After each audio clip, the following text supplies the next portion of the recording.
యేసన్న గారు సేవా జీవితంలో రేర్గా ఒక ప్రసంగాన్ని చేసేవాడు.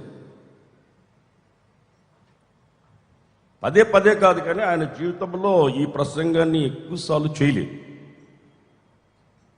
కానీ దాన్ని నేను అప్పుడు కింద కూర్చొని సౌండ్ సిస్టమ్ పెడతా కింద కూర్చొని వింటా ఉండేవాడిని. యేసన్న గారు చివరి కాలంలో మందిరం దగ్గర కూర్చొని 12 స్తంభాలు అక్కడ చేసి పెట్టాడు. మీరు వెళ్ళేటప్పుడు చూడండి, 12 స్తంభాలు, ఒక్కటి కూడా కరెక్ట్గా లేదు, ఒక్కటి కూడా కరెక్ట్గా ఉండదు. ఆ పునాదులు 12 పిల్లర్స్ అక్కడ ఉంటాయి చూడండి. నేను ఆయన దగ్గర కూర్చొని, ఎందుకన్నా ఇలా కడుతున్నా, ఒక్కటి కూడా కరెక్ట్గా లేదు, ఒక్కటి కూడా. నా సేవా అనుభవంలో ఇన్ని సంవత్సరాల నుంచి ఇంతమందిని చూస్తున్నాను, ఒక్కొక్కడు పునాదుల్లో పాడయ్యాడు, ఒక్కొక్కడు చూడు పైదాకా వచ్చాడు, ఇక్కడ పాడైపోయాడు. ఇంకొకటి చూడు ఒకడి మీద ఆనుకొని ఉన్నాడు, వాడి జీవితం అంతా ఇంకొకటి మీద ఆనుకోవడమే. ఇది చూడు ఎలా ఉంది, ఇది చూడు చూడటానికి బాగానే ఉంది, చూడు ఇది చూడు ఎక్కడ పాడైందో చూడు. మీరు వెళ్ళేటప్పుడు వాటిని మనసు పెట్టి నిదానంగా 12 పిల్లలను చూడండి. అటువంటి మనస్తత్వం కలిగిన వాళ్ళు, పాడైపోయిన వాళ్ళు మన ముందు చాలా మంది కనిపిస్తారు. కొంతమందికి మారు మనసే లేదు, కొంతమందికి బ్యాప్టిజమే లేదు, కొంతమంది పరిశుద్ధాత్మే లేదు. నీతి యావత్తు దీన్ని జరగనిమ్ము, నీ చెప్పుల వారు ముట్టుకుంటకు నాకు అర్హత లేదు. బాప్తిస్మం గురించి యోహాను చెప్పిన మాట. యేసు ప్రభు అంటున్నాడు, నీతి యావత్తు దీన్ని జరగని బాప్తిస్మం. చాలా మంది గుడారాల పండుగకు వచ్చారు, చాలా మంది వచ్చారు, బాప్తిస్మం పొందకుండా వెళ్ళిపోతున్నారు. రేపు నీది కాదు సహోదరుడా, నీ జీవితానికి సరైన పునాది ముందు నువ్వు మారు మనసు పొంది బాప్తిసం పొందు. ఆమేన్, ప్రైజ్ లార్డ్, హల్లెలూయా. చేతెత్తి గట్టిగా చెప్పండి హల్లెలూయా. ఊరికే వచ్చి వెళ్ళిపోవడం కాదు, కదిలిస్తాడు ఆయన, కదిలిస్తాడు.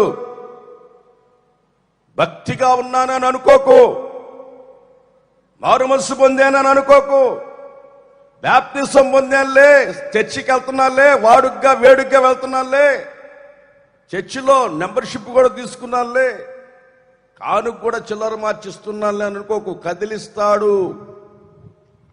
భూమినే కాదు, ఆకాశాన్ని కూడా నేను ఒకసారి కదిలిస్తా ఒకసారి. ఎవడుంటాడో ఎవడు పోతాడో అప్పుడు తెలిసిపోద్ది. కదిలిస్తా. స్థిరంగా ఉన్నావా? కదిలిస్తా. పర్మినెంట్ గా ఉన్నావా? కదిలిస్తా. స్టాండర్డ్ గా ఉన్నావేమో, ఇదంతా నాదే, ఇదిగో అని అనుకుంటున్నావేమో, నీ జీవితములో దేవుడు కదిలించటం ప్రారంభించాడు. ఎందుకంటే నువ్వు కదిలిపోతావో నిలకడగా ఉంటావో తెలిసిపోద్ది. దేవునికి మహిమ కలుగును గాక. చెప్తున్న నన్నైనా వినే మిమ్మల్నైనా దేవుడు కదిలిస్తాడు. ఎందుకు కదిలిస్తాడు? నువ్వు కదిలేవాడివా, నిలకడగా ఉండేవాడివా? నువ్వు నిలకడగా ఉండేవాడివా, కదిలిపోయేవాడివా? తెలియాలి కదా. నేను కదిలిస్తాను, దేవుడే చెప్తున్నాడు. నేను భూ సంబంధంలే కాదు, ఆత్మ సంబంధుల్ని, పర సంబంధుల్ని, ఆకాశ సంబంధుల్ని కూడా నేను కదిలిస్తాను. ప్రియమైన దేవుని బిడ్డలారా, అసలు నువ్వు విశ్వాసివో కాదో తెలిసేది ఎప్పుడు? నిన్ను కదిలించినప్పుడు. చాలా మంది యేసన్న గారిని అడిగారు, నీ తర్వాత ఈ సేవ ఏమవుతుంది, నీ తర్వాత సేవ ఏమైపోద్ది, ఇక అయిపోయిందిలే అని నవ్వుకున్న వాళ్ళు చాలా మంది ఉన్నారు. ప్రియమైన దేవుని బిడ్డలారా, యేసన్న గారు చెప్పిన ఒక స్టేట్మెంట్ ఏంటో తెలుసా?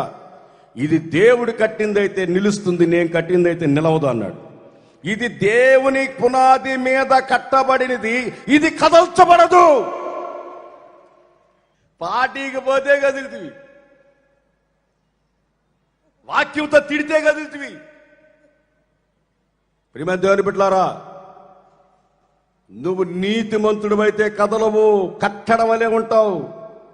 దేవుని మందిరంలోని చించి కథలో నువ్వు నీతిమంతుడు గనుక కదలలే కదలవు. దేవుడు కదిలిస్తాడు. ఎందుకు కదిలిస్తాడంటే కదిలే వాటిని తీసి పారేయడానికి. వేస్ట్ మెటీరియల్ చాలా ఉంది. యేసన్న గారు ఈ ప్రసంగాన్ని అప్పుడప్పుడు చెప్పేవాడు, కదిలిస్తాను కదిలిస్తాను కదిలిస్తాను. ఎంతమందిని కదిలించేవాడు. యేసన్న గారు మమ్మల్ని ఎక్కడికన్నా పంపించేటప్పుడు భలే ఉండేది. ఎలా ఉండేది తెలుసా? అందరం కూర్చొని ఉండేవాళ్ళం. ఇలాగా కూర్చొని ఉంటే, నువ్వు మార్కాపురం, నువ్వు నంద్యాల, నువ్వు పలానా దగ్గరకు పో, అసలు ఏం మాట లేదు, కదిలో బయలుదేరు అనేవాడు. నేను సేవకు వచ్చేటప్పుడు ఒక విఐపి సూట్ కేసు తెచ్చుకున్నా. రాగానే యేసన్న గారు అక్కడ ఒక పిల్లోడు ఉంటే వాడు బ్యాగ్ నువ్వు తీసుకో, సూట్ కేసు వాడికి అన్నాడు. నేను అన్న చూసిట అటు చూస్తే ఏం నాటి చేసావన్నా, ఒరే నువ్వు దీనికాడే నువ్వు కదలుతావో లేదో చూద్దామని. దీని దగ్గరే నువ్వు సూట్ కేసు దగ్గరే కదిలిపోతే ఇంకా ఎన్నున్నాయి రా కంటికి కనబడడు దేవుడిచ్చేది. చిన్న దాంట్లో నమ్మకత్వం లేకపోతే ఉన్నతమైన దేవుడికి ఎలా ఇస్తాడరా? ఇచ్చేరా, ఇచ్చేశా. అసలు నాకు అర్థమైంది ఏంటంటే, సేవకు వచ్చినోడికి నాది అనేది ఏమీ లేదు. ఇది నాది, ఈ వస్తువు నాది అని చెప్పుకోవడానికి మాకు ఏమీ లేదు. మాకు ఉంది. అపోస్తలుడైన పేతురు చెప్తాడు, ఇదిగో మా దగ్గర బంగారు వెండి లేదు. ఏముంది చెప్పండి గట్టిగా. మా దగ్గర బంగారు వెండి లేదు, నజరేయుడైన యేసున్నాడు. నజరేయుడైన యేసయ్య ఉన్నాడు, మా దగ్గర బంగారు వెండి లేదు అని పేతురు చెప్పినట్లుగా మాకు ఇవన్నీ లేవు. యేసన్న గారు మమ్మల్ని అలా నడిపించాడు, కదిలిచ్చాడు. ఒక్కొక్కరిని కదిలిచ్చేవాడు. అందరిని తీసుకెళ్ళి ఎక్కడ వేసేవాడు, ఆడేసాడు.